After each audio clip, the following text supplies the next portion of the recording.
Hello everyone, welcome back. And if you're new here, welcome. This is a channel where we talk about dolls.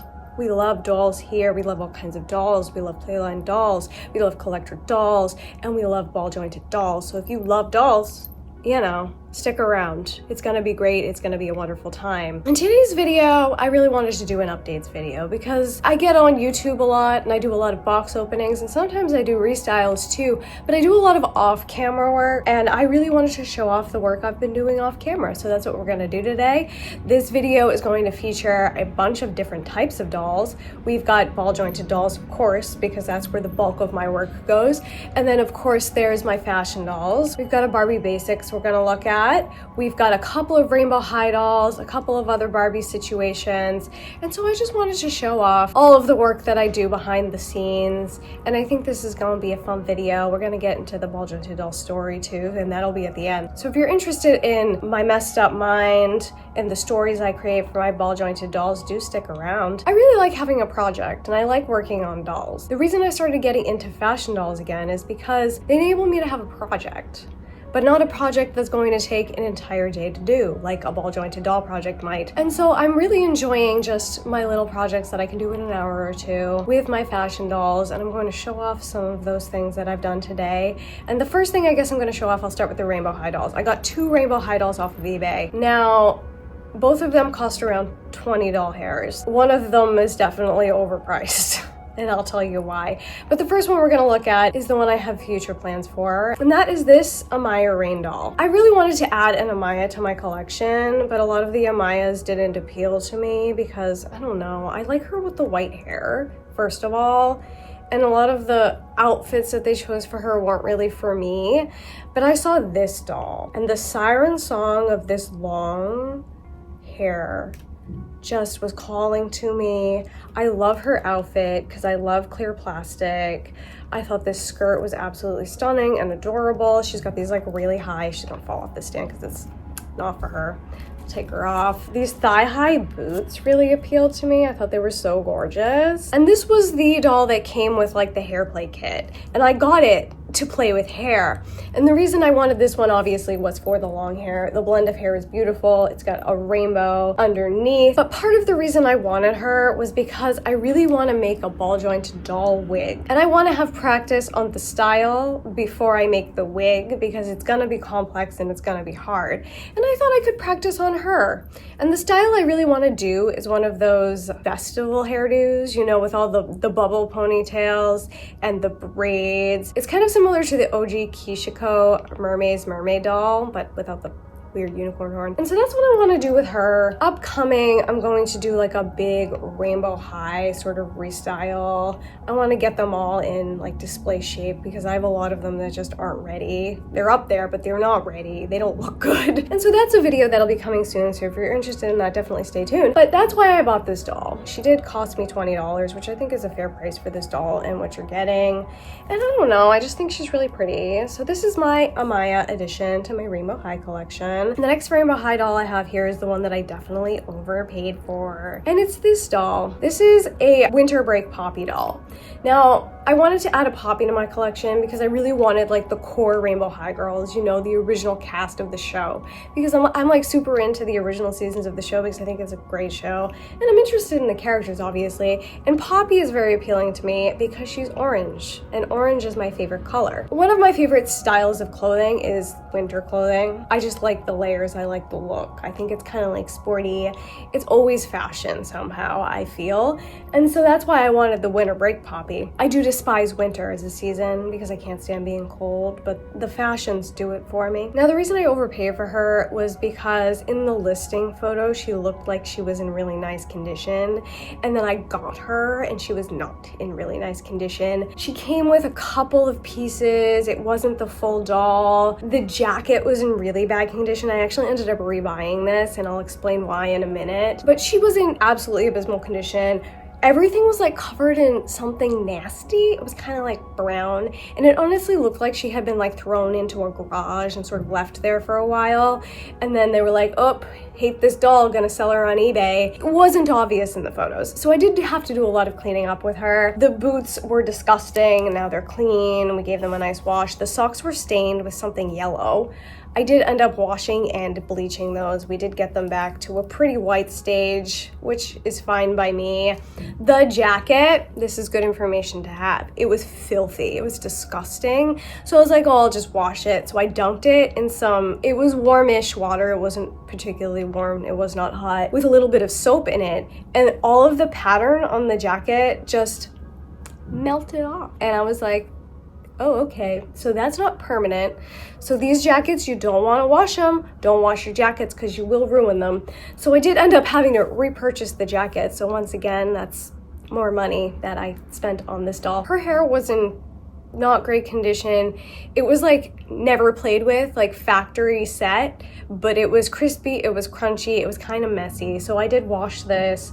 I restyled it exactly as it came. It has the two pose, the two hanging pieces off the front. I think it looks nice now, and it's very soft. Rainbow high hair is very nice, especially on these originals. She came with the dress that originally came with the doll. There was no underlayer, and I think there was an overlayer that I also didn't get.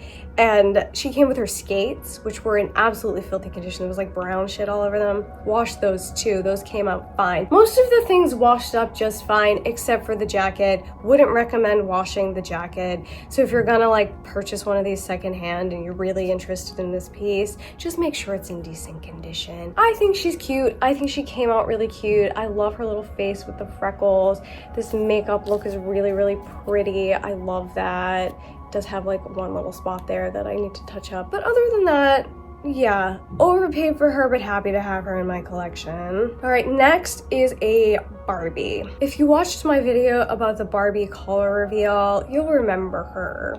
She was kind of not for me. These dolls are made for children, young children, so like, while the experience of the color reveal is definitely for me because I love the swirly whirly water, I just think it's the most relaxing thing I have ever seen, and I really enjoy doing them. I don't always love the dolls that come out of them, but this one I thought she had a pretty face. Now, she's beautiful. I think she's really cute, but she still might be losing this body. We'll find out. So stay tuned for that. You'll understand why when the time comes. But I decided to take the head off of the color reveal doll because I thought her face was really pretty. Now the hair is not the best. And I just happened to have this lovely made to move body that wasn't really being used, and so I gave her a body that is appropriate because it moves and it doesn't have molded on clothing. And of course I dressed her in this cute little Coca-Cola promotion outfit, probably from the 2000s or the late 90s. I thought it went nice with her original cowboy aesthetic, so I kept her cowboy shoes, I kept her cowboy hat. I don't know, she sits in my display for now. I think she's really cute. I have a doll coming in that if she matches this body, she's gonna be stealing it. So we'll see about that. If you're interested in that doll, stay tuned because that video will be coming up. And so that's all I did for her. She got a little restyle, she got a new body. She's much better now. We can make the color reveal dolls into dolls that we're happy to display in our collection. The next doll I have here is a doll that I got very recently. It's my new Barbie Basics with the Claudette face mold.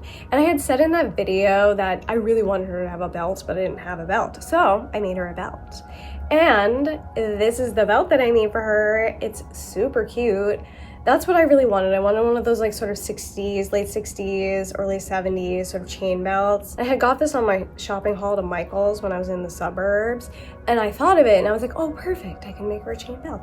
So now she has her little chain belt. I feel like this styling for me is doing it for me super, super well. I love this doll.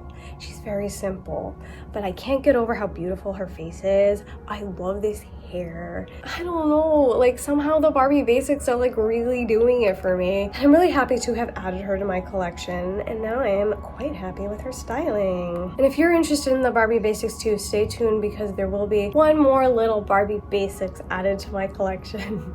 So that's all for the fashion doll section. If you're just here for fashion dolls, you can move on if you'd like, but you might be interested in some of the things I've done for my BJDs, so you also might want to stick around. There'll be timestamps below if you want to skip around. But the first thing I'm going to do with the BJDs is just show off the things that I've done. I've been doing a lot of work on them. They take a long time. Every project is a day's worth of work. And sometimes you just don't have a day to work on things, but you know, my schedule has been a little looser lately, which has been nice for dolls. All right, the first thing I'm gonna show off. So this next doll I'm gonna show off, I recently did a box opening for. It's the Impel doll, 46 centimeter fashion body. I did a video comparing the new version of this body, which is what this one is, to the old version of the body. If you're interested in that, I will link it down below. This is my Charlotte character from the Mayfair Witch series. And Charlotte exists in the late 1600s, and so I wanted to give her a look that was appropriate for the late 1600s. I do have fancy fabric in my collection, but it wasn't really what I wanted. So I did purchase this outfit. It was made for like an 18-inch sort of slim American Girl style doll. So obviously when I put it on this doll, it did not fit her. Obviously, it looked really bad. You can go back and watch the video and see. So I did make some alterations to this. It still doesn't fit, but it looks better. So I'm gonna have to make her the outfit. There are two things I could do. I could just make it out of fabric that I have, which is probably what I'm gonna end up doing, because I can't afford to buy fabric right now. That's number one. And number two, it's just like not easy to find what I'm looking for, especially not at a reasonable price. But this is what I did to it. I took in the bodice. So let me move her hands. I took in the bodice so it looks more proportional to her. She still looks awky in it because it doesn't fit right. And her arms are too short for her body. I don't know. But it's better. It fits a little bit better. It originally had like a whole like underlayer. I took it off. We don't need that. But I did add the little ruffle trim to the neckline. I added the ruffle trim to the sleeves. So the bodice is better. I can put this doll on a display and be okay with her, especially if she's in a particular pose. The skirt is still too short, so I had nothing to make it longer with. So I'm gonna have to acquire some sort of golden trim just to lengthen that just to the bottom of the shoes. It's setting really low because I wanted it to be as long as possible. It's fine. We gotta work with what we have. Her wig is still terrible. It's sitting really far back on her head, but I also kind of like it. I don't know. There's something about a grand forehead that like kind of does it for me. So that's what Charlotte's looking like presently. Is she the ultimate Charlotte? No. We're working on her. These arms really don't twist at all, huh? But she's better than she was before. The next thing I am going to show off is Ella, I suppose. Ella's going through it. We'll talk about her story at the end of the video, so if you're interested in the story, stick around. But here's what Ella is looking like now. She's of course in this pose looking up to the sky because she thinks that she is a living deity on earth. Ella's a witch, but she's also a cult leader. I'm gonna take her shoes off because they're just gonna keep falling off. So she looks like this presently. Now, she also has an extremely high forehead, and this is her original wig that I made her. This would be her like natural hair, the hair that grows out of her head, but she likes to wear wigs, okay? So she's always in something else. So this is her natural hair. It's setting really far back on her head because she is super into getting facelifts. And when you get a lot of facelifts, they like just keep lifting your face into your head, and eventually your hairline just deteriorates. And so I want her to be like a real freak. She's a freak. She doesn't realize, she has no insight because she's a narcissist bordering on psychopath, right? So she has no insight and she doesn't realize like what she's doing is insane. But she's a crazy person. This is her natural hair. She's back in her natural wig. However, I did a lot of work on wigs. I'm gonna take this one off so we can see the other one I made. I'll push it forward because it's a wig. She can make her hairline look better. This one almost didn't happen because I almost messed it up so badly. I thought it was unsavable. However, my technique of making wigs has like greatly improved. I'm learning what works for me, okay? And I'm not an expert wig maker, not at all. But I feel like this could have been a total disaster and I definitely saved it. And I feel like it's kind of one of the better wigs that I've made. Now the front doesn't look the best. It could be better. But it's okay. Let me tell you what happened. So I started making my wigs entirely of hot glue. And the reason I started doing that is because you can mess it up pretty badly and still manipulate it back into place. And I need to be able to mess up dramatically and still be able to fix it. So if you mess up with hot glue, you just reheat it, put it back where you want it, and then you can work with it again. it works for me. It's been working. I've been making them the same for a while now, where I just stick a giant ponytail in, arrange the hair in a way that I want, and then glue it to the inside. I've been doing that with all my wigs for a while. I did it with this one, and I don't know, I messed it up so badly because maybe I used too much hair, or I couldn't get it flat enough on the inside, so it wasn't fitting at all anymore, which they never fit. They never fit right because I'm not that good at making wigs. I reheat the inside of the head. I pulled the ponytail out, okay? I reset the part line with the glue gun by just manipulating the hot glue back into place. Then I took smaller sections of hair and did the part line, which actually is one of the better part lines that I've done, just in 2 separate pieces. So I took one side of the part line, I glued it in, I folded it over, mashed it down with the hot glue, did the same thing on the other side, and I ended up with a pretty decent part. It pretty much covers all the glue. I mean, I'm proud of myself. I saved it, and this is one of the better wigs that I've made. I like this. I'll get into it, but she's trying to look like everybody else because, you know, narcissists present as really grandiose, but she's actually like super insecure. We'll get into it in a minute. I'm just gonna sit her down, coming back to her. You can sit there in a pile. She's just sitting on top of a pile of dolls at this point. The last thing I need to talk about is this girl. She's my Ethereal Girl BJD, and I just thought this was so cute. I wanted to show it on camera. They're literally tied together by an elastic, and I'm going to separate them right now, but look, aren't they precious? Aren't they sweet? It's just piling up. There's just a pile of dolls. Okay. Is her foot gonna fall off? Perhaps. If you've never experienced BJDs before, if I'm honest, they're infuriating. Because their parts are always falling off. They're kicking their legs all around. Like, realistically, you're like, wow, it has so much posability. Bitch, it don't got no posability. You got fight. It's a fight every time. This one actually is a much better poser than most of my dolls. So the fight with her isn't as bad as with some of the others. So this is an Ethereal Girl BJD. This is, as far as I know, the first ball jointed doll, maybe the first doll that is made to be trans. So she's a trans woman, and she's absolutely gorgeous. She's absolutely stunning. I will link all of this information down below. I did a box opening in my New York City doll con haul where I go through all the posability of this doll. She's incredible. I can't say enough. One of the best dolls in my collection. Okay, we've got her in shape here because she's got all the pieces now. So I've done her face. She's very, very beautiful. I mean, obviously I painted her, but like the sculpting is what really does it for me. So that's what I've done to her. I don't know if it's a problem. It kind of is, I suppose, but like all my face ups are kind of the same, and I make everybody really natural because I just feel like I can get the most use out of them character-wise if they're not specific. Do you know what I mean? Do you see what I'm saying? So I give everybody sort of this natural look, and I do it like kind of differently every time. But I don't know, I just think she's so beautiful, being so natural. Her lips are my favorite part, and I'm really proud of the way that those came out. I'm gonna take this wig off so you can see it in better detail. Probably the whole head cap because it's stuck on there. Fine. But here it is. Here's the face. It's got a lot of blue in it because she's got very light skin. I wanted her to look peoply. That's my favorite. My favorite thing for dolls to be is peoply. She's got some sort of lighter eyebrows because she's naturally light-haired. Her eyes, which came with the doll, are brown. They're stunning. She's got a little bit of freckling and face texture there.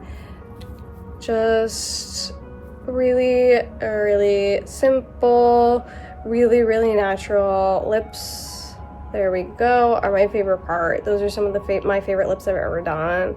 They're just really soft and beautiful. I do have her dressed in the outfit that I won at DollCon. This outfit is by Civilized Evil.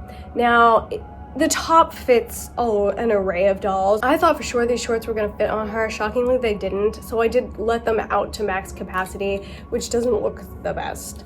But once I did let them out to max capacity, I could fly them on her just fine. I added some little ribbons to the shoes just to keep them on. I'll probably do like a better job on that in the future, but don't want to stay.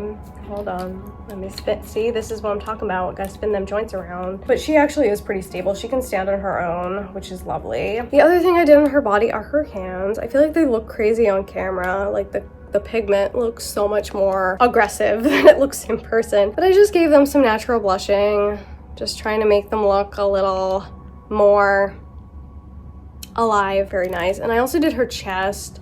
I don't think we need to pull it out. You get it, it has nipples now.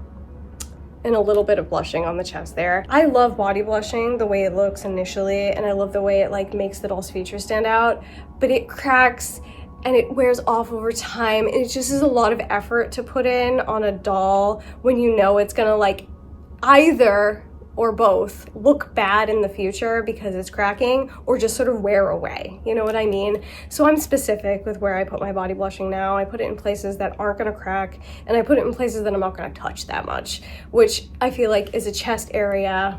Her whole boob is out. I like to do the hands because I feel like it adds a lot. That's usually all I do at this point. Her little necklace is a necklace I made a long time ago. It's like not ideal because it has no closure on it, but I can put that on later. But I'm loving like her aesthetic and the way that she looks. But then I made her this wig, which does not fit.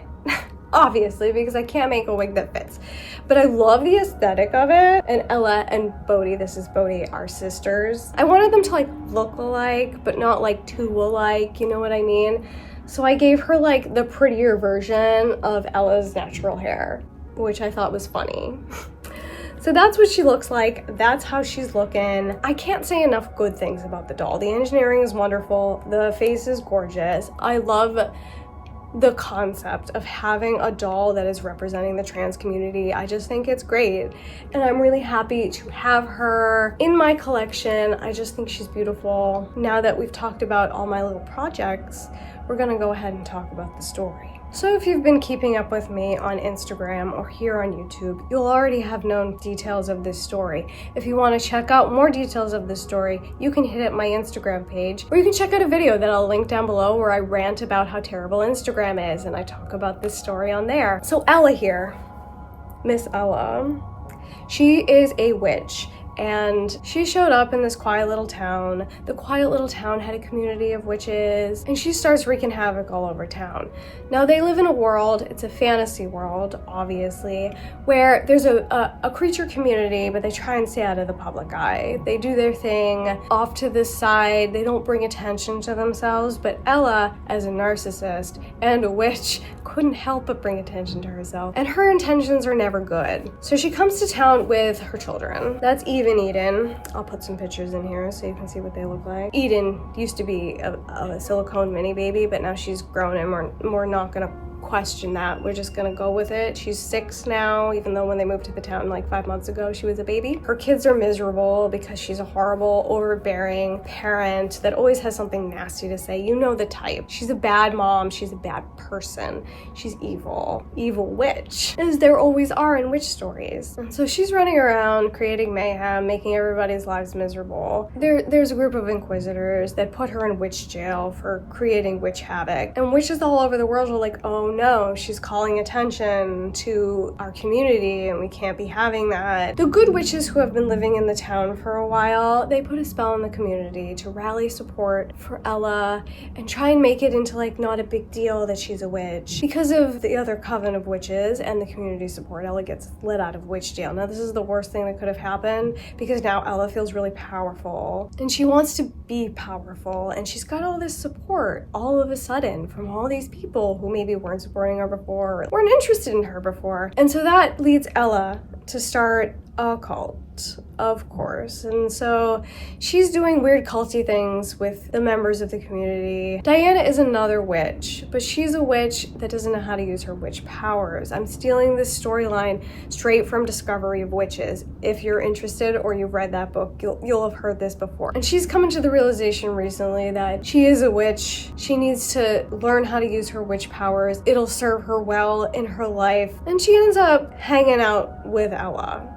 She was amazed by her bravery and her ability to rally people around her as a witch in a world of humans, but also she and her husband are running from the congregation because she and her husband are two separate species, two separate creatures. Her husband is a vampire and she's a witch. Relations among species are not allowed because it draws attention to the creatures, and we don't want human attention. That's the moral of the story, and all of these people, all of these creatures are drawing in human attention. So it's already bad. Ella promises Diana she's gonna help her unleash her power. She has no intention of helping anybody unless it serves her, and she feels like Diana could potentially be useful to her, so she's trying to like suss out the situation. Will Diana be useful to me? Should I help her unleash her powers? She doesn't know. Meanwhile, Ella's children, Eden and Eve, are more powerful witches than Ella. They realize what's going on. They feel the vibes. They know that it is not good. As manipulation is a family trait, Eve realizes that when her behavior becomes out of control and everybody sort of realizes that this is happening, she's going to need more powerful witches on her side to be able to take Ella on. Ella's being all around nasty to everybody. And the children sort of sat in on a conversation where Ella was lying to Diana, and they're smart and they're witches, so they're always trying to be a few steps ahead. So Eden, who is the smartest, most powerful witch at 6 years old, is like, we need to do something about this, right? The only thing that the two girls can come up with to do is to call upon Bodhi. Because Bodhi not only is Ella's sister and has lived with her entire life and knows how to deal with her, but she's also an extremely powerful witch. So while Eve is working with Diana on her witch powers, which isn't going particularly well because Diana's skills are set in creating spells and not necessarily learning them. She has a hard time learning the spells, but is able to produce magic in her own way. Eve comes to the realization that Diana is in fact pregnant. And she knows this is going to be a problem because she knows that Diana's husband is a vampire, and the only sort of child that could be inside of her is a vampire witch baby. Because the creatures didn't know that inter-creature relationships like that could even result in making a baby. They didn't know that you could create a vampire via a birth. They thought they had to be created through, the normal means of vampire creation. And so all of this is being revealed to the children in the background. It's more important than ever to stop this woman from finding out about Diana's vampire witch baby and taking advantage of the situation. Ella's not expecting Bodhi. She's already on one. She's pacing around, muttering to herself, talking to God. All the normal things that crazy cult leaders do, she's doing that. So in comes Bodhi. And Bodhi has lived with Ella her entire life. They grew up together and she knows how to deal with Ella. So the first thing she does is goes into her temple where Ella is wandering around, looking at the sky, muttering to herself and praying to God. And she's like, oh my God, hey bitch. And Ella's like, what the fuck are you doing here? Now, the family situation was the family, of course, always loved Bodhi more and found Ella to be a nuisance because she is. And so there's already animosity between these two. And Bodhi's like, hey, I almost didn't recognize you. You have a whole new face. And I was like, and that makes her super uncomfortable because as a narcissist, can't handle criticism and also really cares about what other people think about her. Ella was wearing this really terrible bob wig. I'll post a picture in here. Bodhi's like, oh my God, your wig. It's so wiggy. You should really get a new one. And Ella's like, this is super uncomfortable. So Ella says something to Bodhi fuck you, get out of here. This is my peace time. And Bodhi's like, okay, whatever, dude. I'm gonna go see your kids because you're obviously not taking care of them. So Bodhi goes. And the first thing Ella does as soon as Bodhi goes is take her wig off. So now she's got her natural hair again. Their hair is similar. So now we pass the story along. Bodhi goes and has a conversation with the children, obviously, because she actually cares about them, whereas for Ella, they're just props and toys, because that's what narcissistic parents are like. And of course, Ella's preference for children is still Eden here, because Eden appears young and naive, but the fact of the matter is Eden is really just playing a game. She's like, oh, I see what you're about, bitch, and I'm just gonna play your game in order for us to get along, but really behind the scenes, I'm working against you. So Bodhi shows up, and Ian's like, oh my God, mom's being super weird, she started a cult, something like that. And everything's been really hard, with mom getting arrested, and she seems like she's crazy. And Ella's also spent a lot of time in mental institutions because she is crazy. And especially from a human perspective, a witch summoning whatever they're summoning creating magic just looks like schizophrenia or insanity, right? And so Bodhi's like, oh no, it's okay. And so she's playing the role of the 6-year-old scared, frightened little girl, but the reality is she's manipulating the whole situation in order to be able to protect the good people and get rid of her horrible mother. The pregnancy has yet to be revealed to Ella, because once that gets revealed, all hell is gonna break loose, because she's not supposed to have a vampire baby inside of her. And so that's where we're at with the story. That's where we're going with the story. I don't know. I don't think people are particularly interested, if I'm honest. Are people interested in this? Let me know in the comments down below. I'll keep doing them on Instagram, even though I said I wasn't going to. I don't know how many more of them I'm gonna do here. I'd love to like really flesh out the characters and like delve deep into like the story and the dialogue and everything, but I don't really have time for it, if I'm honest. So we're just gonna keep doing like little picture stories, because that's in my wheelhouse of capacity. But if you are interested in like the logistics of this story, let me know down below. If it gets sort of like an overwhelming result, people are like super interested in this, which I don't think they're going to be, but if you are, I'll like write them out and make them better than the play I just acted out with these dolls. And if you are interested in this story, please check out the video that I linked down below about Ella's history. It really delves deep into that one. And so I hope you enjoyed this video. Just a little look at what I've been working on behind the scenes, a little bit of fashion doll, a little bit of BJD, well, a lot of bit of BJD. This was like hours and hours of work. If you know, you know. And so subscribe for more content like this if you're interested. And I hope you have a wonderful time. Hope you have a wonderful, wonderful time. Goodbye.